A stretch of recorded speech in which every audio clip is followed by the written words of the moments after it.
Burma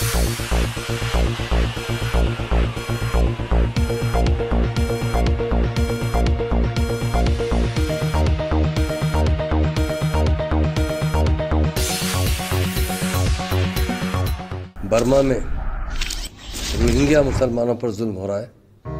Burma हुकूमत कहती है कि ये लोग अदर स्टेट से आकर बसे हैं, मगर ये हकीकत नहीं है। वहाँ पर रोहिंग्या में मुसलमान हज़ारों साल से वहाँ पर रहे और ऑलरेडी वहाँ पर तकरीबन 200 साल तक मुसलमान हुकूमत ने भी किया। मगर आज कुछ बरसों से 2012 से मुसलसिल बुद्धिस्टों की तरफ से मुसलमानों पर दबाव बनाया जा रहा है कि आप मुल्क छोड़कर चले जाएं। आखिरकार हुकूमत भी इसमें इन्वॉल्व हो चुकी है, वहाँ की मिलिट्री भी इसमें इन्वॉल्व हो चुकी है और बेखुसूर मुसलमानों का कत्ल किया जा रहा है। रोहिंग्या के बर्मा से तखलिया करते हुए बांग्लादेश में पनागज़ीन की ज़िंदगी गुजार रहे हैं। खुद हमारे हिंदुस्तान में भी 40,000 से ज़्यादा लोग यहाँ में पनागज़ीन हैं और आज के 8-10 दिन से मुसलसिल मुसलमानों का कत्लेआम किया जा रहा है वहाँ के, और उसमें थोड़े से गैर मुस्लिम भी है, एक 2-3% के बराबर। उन पर भी जुल्म किया जा रहा है। बुद्धिस्ट ये चाहते हैं कि उनकी कंट्री में बुद्धिस्ट के अलावा कोई ना रहे, और ये जुल्म जो हो रहा है वहशियाना तरीके का जुल्म हो रहा है। इस तरह इंसान को, जानवर पे भी इस तरह जुल्म नहीं किया जाता, उससे बदतर जुल्म इंसानों पर किया जा रहा है। ये शायद मैं समझता हूँ इस सदी का सबसे बदनुमा दाग है जमहूरियत के ऊपर और एक कौम के ऊपर, जो कौम दूसरे लोगों को तबाह कर रही है।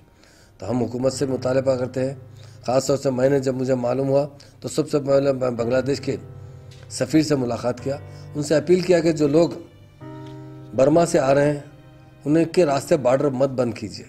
हम ख़ास तौर से तुर्की के सदर का हम शुक्रिया अदा करते हैं जिन्होंने बांग्लादेश को उनके अखराजात उठाने का वायदा किया और वो बॉर्डर खोलने के लिए भी उन्होंने भी अपील की। मैंने भी वही अपील की कि आप बॉर्डर खोल दीजिए। तो उन्होंने कहा कि हमारे पास सैलाब आने की वजह से काफ़ी मुश्किलात का हम खुद सामना कर रहे हैं, और चूँकि बांग्लादेश एक मिडिल क्लास कंट्री है। उसके बाद मैं सऊदी सफ़ीर से मुलाकात किया, उनसे अपील किया कि आप लोग देखिए क्या हो रहा है, कि जिस तरह जुल्म हो रहा है उस पर क्या कर सकते हैं। यूएनओ में जाकर केस उठाइए।